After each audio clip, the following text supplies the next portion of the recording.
Hello everyone, स्वागत है आप सभी का हमारे यूट्यूब चैनल में। तो आज के इस वीडियो में हम साइंस के कुछ इम्पोर्टेंट क्वेश्चन को देखेंगे जो कि बिहार बोर्ड का वैसे तो है, लेकिन ये सभी के लिए बहुत ही महत्वपूर्ण साबित होगा। और ये अभी जो एग्ज़ाम आने वाला है बिहार बोर्ड का, ये क्लास 7 या फिर मैट्रिक का, मतलब बहुत ही इम्पोर्टेंट क्वेश्चन है। ये वीडियो देखने के बाद पता चलेगा। तो आइए इस यहाँ पे पहले देखते हैं कि अपशिष्ट जल क्या कहलाता है। तो कह रहा कि झाग से भरपूर तेल मिश्रित काले भूरे रंग का जल जो सिंक, शौचालय, लॉन्ड्री आदि से नालियों में जाता है वह अपशिष्ट जल कहलाता है। एक बार फिर से देख लिए, झाग से भरपूर तेल मिश्रित काले भूरे रंग का जल जो सिंक, शौचालय, लॉन्ड्री आदि से नालियों में जाता है वह अपशिष्ट जल कहलाता है।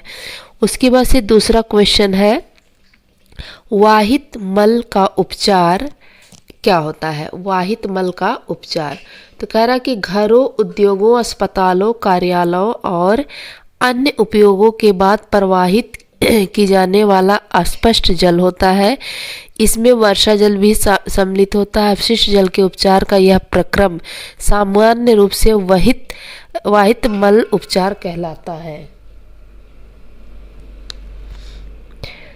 ठीक, मतलब घरों और उद्योगों और अस्पतालों से जो गंदे पानी प्रवाहित होते हैं वह अपशिष्ट जल वाला अपशिष्ट जल होता है। इसमें क्या होता है, वर्षा जल भी सम्मिलित होता है। इसी को हम क्या कहते हैं, वाहित मल उपचार कहलाता है। इसका उपचार किया जाता है, मतलब पानी को शुद्ध किया जाता है, इसको वाहित मल का उपचार कहते हैं। उसके बाद से देखिए यहाँ पे है सीवर। सीवर क्या होता है, तो भूमिगत पाइपों या नालियों का एक नेटवर्क है जो घरों, औद्योगिक क्षेत्रों और व्यावसायिक इमारतों से गंदे पानी को इकट्ठा करके उसे शोधन संयंत्र या निपटान स्थल तक ले जाता है।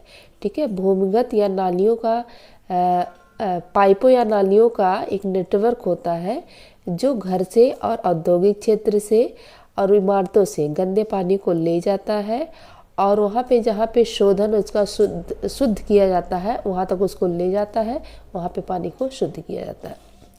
फिर क्या है, मवेशी। मवेशी किसे कहते हैं, दूध, मांस, खेती या भार ढोने के उद्देश्य से पाले जाने वाले बड़े खुर वाले पालतू पशुओं को मवेशी कहते हैं। ठीक है, दूध, मांस, खेती या भार ढोने के उद्देश्य से पाले जाने वाले बड़े खुर वाले पालतू पशुओं को क्या कहते हैं, मवेशी कहते हैं। अब देखिए यहाँ पे फिर से है, स्वपोषी किसे कहते हैं, ऐसे जीव जो अपना भोजन स्वयं बनाते हैं। हरे पौधे, शैवाल, कुछ जीवाणु।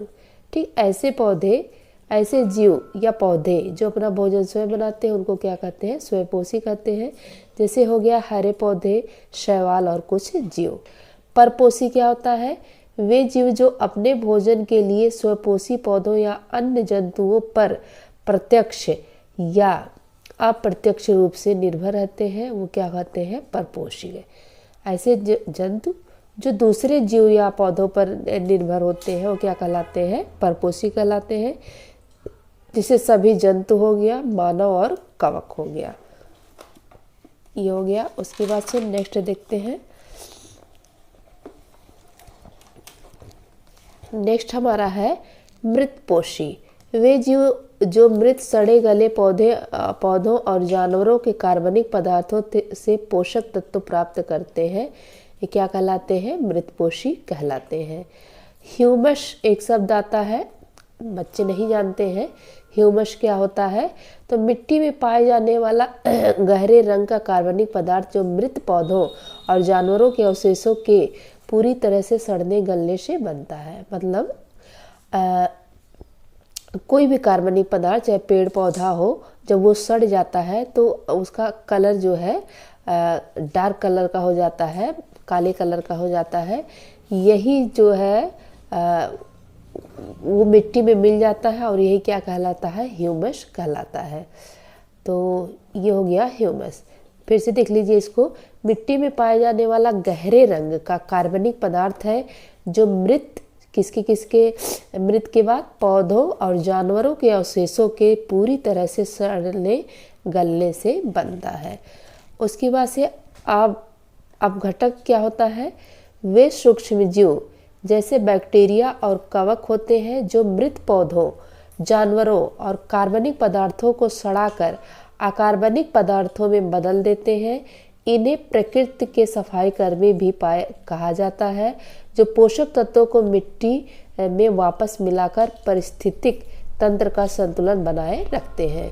मतलब कभी कभी हम देखते हैं कोई जानवर मर जाता है तो धीरे धीरे वो क्या होता है, सड़ करके ख़त्म हो जाता है, मिट्टी में मिल जाता है। तो ये कौन करता है? ये सूक्ष्म जीव करते हैं। सूक्ष्म जीव क्या होता है कि ऐसे जीव जो हमें नग्न आँखों से, मतलब ऐसे खुली आँखों से ना दिखाई देती हो, उसको देखने के लिए हमें सूक्ष्मदर्शी की आवश्यकता होती है।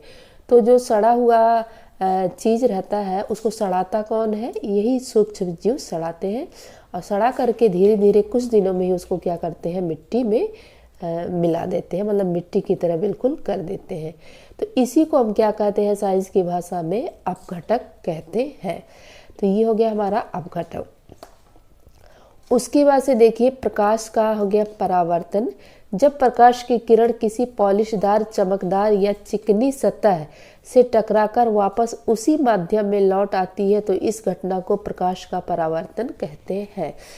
ये जो है क्लास 7 की जो साइंस की बुक है NCERT की, वहाँ से क्वेश्चन को पिक किया गया है, इम्पोर्टेंट जो है।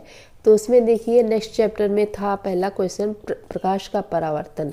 मतलब जो प्रकाश होता है, चाहे वो सूरज की किरणों के द्वारा हो, चाहे टार्च के द्वारा, जब वो किसी चमकदार सतह से, जैसे थाली हो गया, प्लेट हो गया, चमकदार सतह है, उससे टकराती है और टकरा करके उसी माध्यम में जितना टकराएगी उतना टकरा के वापस आ जाती है, इस घटना को क्या कहते हैं? प्रकाश का परावर्तन कहते हैं।